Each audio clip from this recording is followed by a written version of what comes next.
opening up with a statement about advancing to Sweet 16 and playing this weekend in Pittsburgh. Yeah, congrats to all four of the other three teams that are here. All great, at this point in the season, everyone's a good team.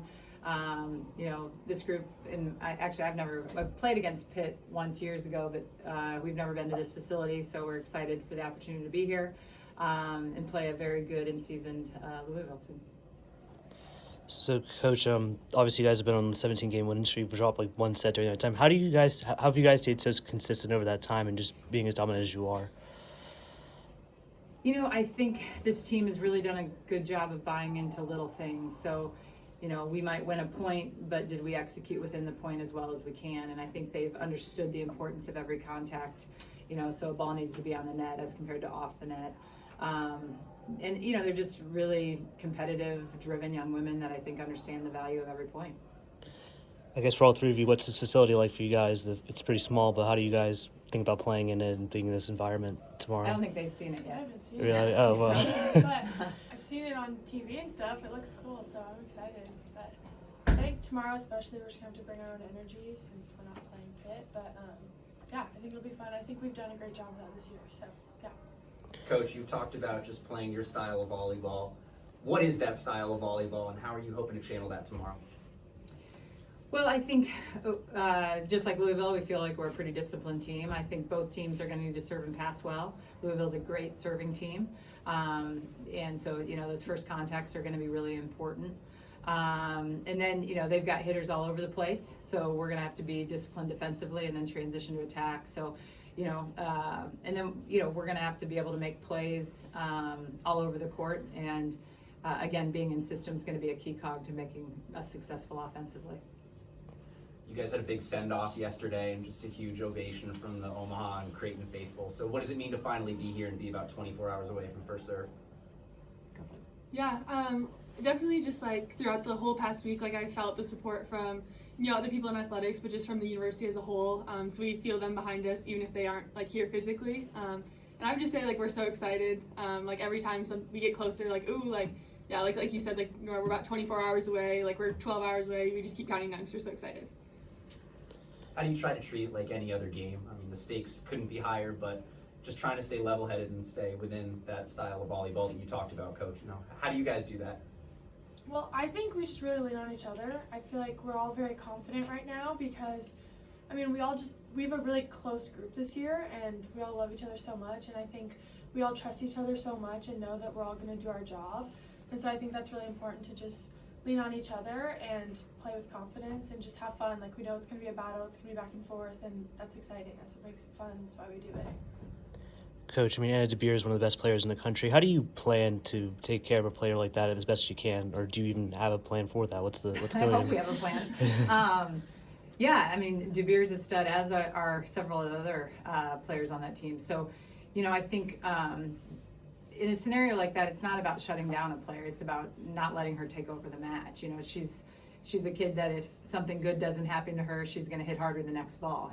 She's a competitor, and we know that we're in for a dogfight specifically against her, but a lot of their players. So I think they're up for the task. We've played players like that throughout the year, so they've got to stay disciplined with how we're setting up and how we're going to defend those things. And she's going to get some kills. We just need to make sure she doesn't get killed over and over and over again. Louisville has a pretty interesting service game. They like to take a lot of chances. They're all usually pretty successful at them. How do you try and take, like, in terms of serve receive, how do you guys try to be a better team in terms of like that aspect? It's interesting, and volleyball, a lot of times it's trends, and I think over the last year and a half, 2 years, the trend has been serve really, really aggressively behind the line, and you're seeing this from a lot of teams around the country.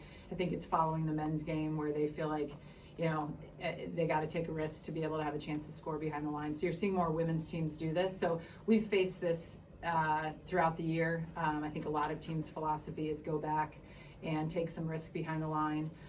So I think we're mentally prepared, but execution is, going to be a challenge. But I think we're ready for it. Minnesota hung their hat on a similar mantra of getting after it behind the line. So we're going to have to pass well. Kiana, Ava talked about how close-knit this group is. Do you feel the same way, and what have you learned about this team this year?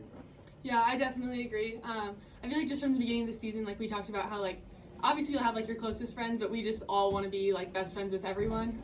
I feel like we've kind of done a great job of that throughout the season, and just feel like we have connections with everyone across the board. And I just feel like we've learned like how resilient we are. Like even in the third set against Minnesota, we were down a little bit, but like we're like, it's nothing we haven't seen before. Like let's just take it one point at a time and come back. So To coach, that third set was such a roller coaster against Minnesota, such a bundle of emotions. So does that help you when you're coming off that kind of a high and you have a couple days to process that now coming into this weekend?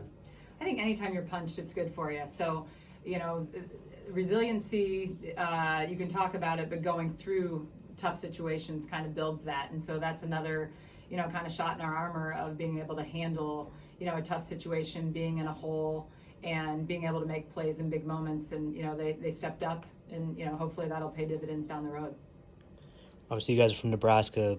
Volleyball, like, it's heaven over there. But, I mean, Pittsburgh's trying to be growing the game as well. How have you seen, and how important is it for like a place like Pittsburgh to grow the game of volleyball, and how have you seen it grow over the past few years? Yeah, this is the exciting thing about volleyball around the country. It is booming, and particularly in this area of the country and the East Coast, we're seeing it continue to grow. I mean, I could riddle the stats at you, but the big one is more high school girls for a team sport are playing volleyball than any other sport in the country. So bringing it to places that are trying to build their volleyball base, you know, you hope that the youth in the community come out and can see how great Pitt is, but also see all the other teams so that they can say, you know, someday I want to be that person and play this sport. So, you know, we are on fire as a sport right now. And the really fantastic thing is television starting to see it. You know, I'm disappointed that we didn't have our first round matches, not Creighton specific, but nationally, that they were all on, none of them were on linear television. But pleased that these rounds are all on linear, and then obviously going to ABC for the championship final is a big move for our sport. So we're taking the we're taking the steps forward. And again, the numbers are showing that people want to watch the sport. Ava, what's been the biggest difference for you between last year trying to just get acclimated to this, the steps you've made? Yeah, I think once again it all goes back to confidence. I've really been working on kind of the little things as Booth was mentioning, like improving like my back row. So I think that's been really huge. Serve receive also is another thing. As an outside, you're constantly targeted. So working on that, just expanding my shots. But yeah, I feel like confidence and kind of growing into a leader. And yeah, just having fun. Coach, what's kind of your brand of volleyball for somebody that hasn't seen you guys play yet, and it's going to be on national TV? What are they going to say after watching your group tomorrow? I always have trouble answering this. It depends on the people that I talk to and what our brand is. I think we've got pretty good parity when we're in system. You know, we can distribute the ball from all over the net. Generally, when we're good at first contacts, so that's going to be critical. And then we'll grind. You know, we're resilient. I think, you know, if we're down in a tough situation, you're not going to see this team fold. They will grind and go after it and play to win.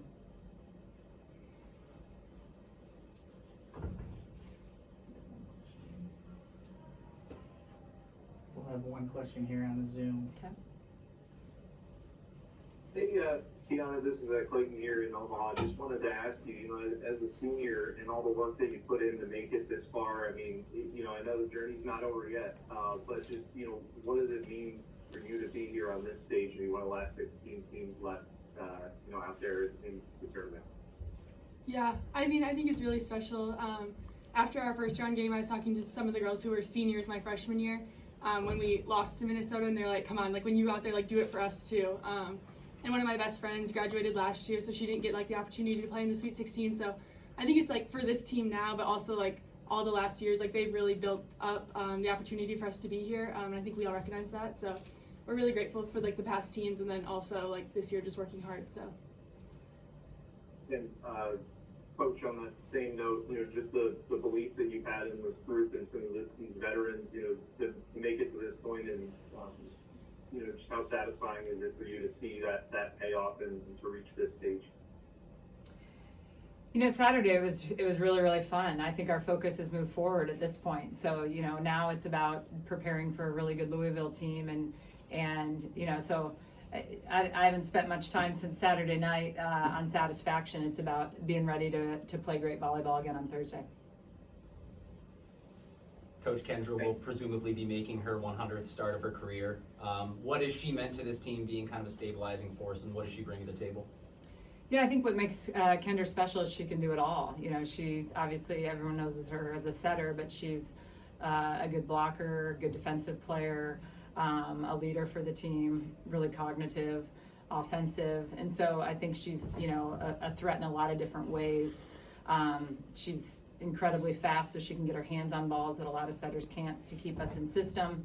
And you know, I think the players can recognize that they're given opportunities, particularly like a middle blocker or right side, are given opportunities that a lot of balls would have to be sent to the outside, and she can distribute all over the court. All right. I think that's everything. Thank you, guys.